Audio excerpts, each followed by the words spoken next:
All right. You know what time it is? Time to drink. It's time to fill up your glass again. Oh, you guys are cheaters, whereas I literally did drink. Awesome. So, tell us a little bit about Inspire, Steve. Well, this wine is an estate wine, which you guys probably already know, but an estate wine means everything in this bottle was grown in the vineyards of Parallel 44.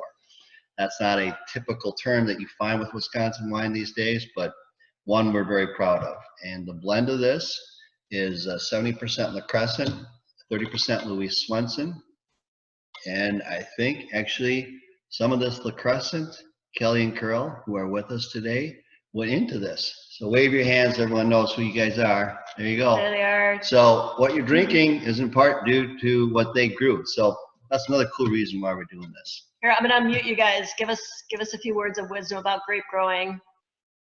It's gonna take a second here. While we're waiting for them to be unmuted, Stacy said that her inspiration to live life to the fullest. That's awesome. Thank you. Okay, can you hear us now? Yes. Yes, now we can hear you. Go ahead. I got into this through a dear friend of ours, Randy, and I met Steve here. It's about, let's see, 2014, and it had been 2013. And I was impressed with Steve and his vision as far as making wine popular in Wisconsin, doing the grapes that we can grow around here. And I like the flavors that we had out by their winery. And so that's how we got into growing Le Crescent along with some other varieties now. But his idea of what the future should bring, and I liked how things are going, so that's why we got into it and enjoying every step of it. Thank you guys. That's awesome. Thank you. All right, so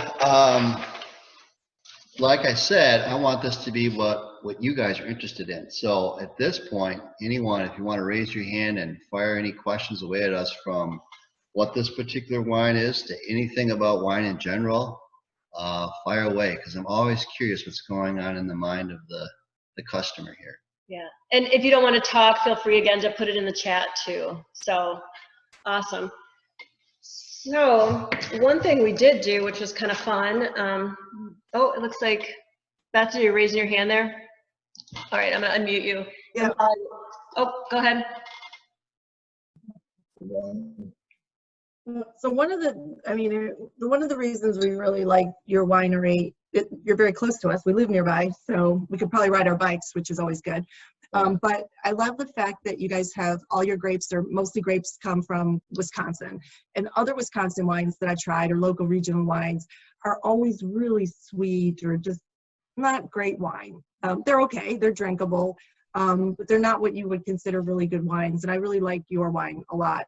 What made you guys think to do this and to start growing these kind of grapes and varietals and trying to make really good wine in Wisconsin?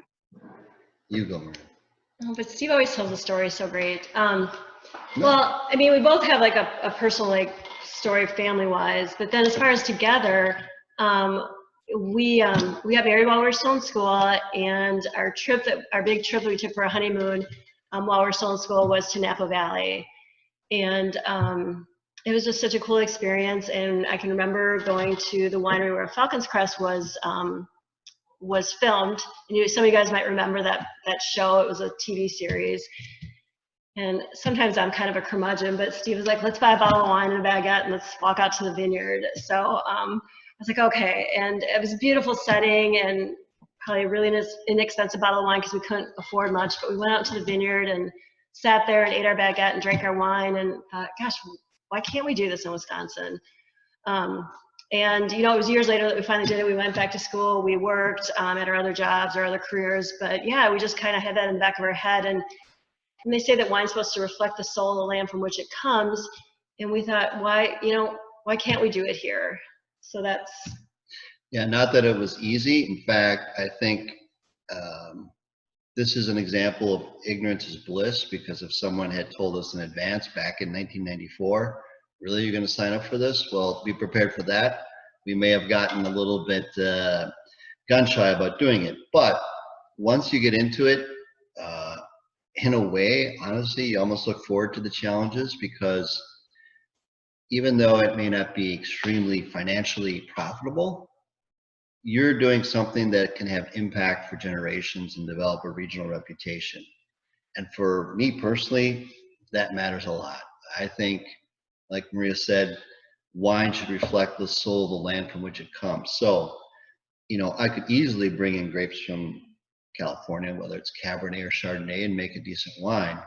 But I think in the end, most people want something that's distinctive, that has a story, that's something that they can connect to. So while it's more challenging to do it the Wisconsin way, I think it's more rewarding for me, and I think for you, and hopefully, you know, 10, 20 years from now, just like people will go into the restaurant now and say, I love a Cabernet from Napa Valley, they're going to say, you know what, let's try this La Crescent from the Wisconsin Ledge, even though they've never visited here.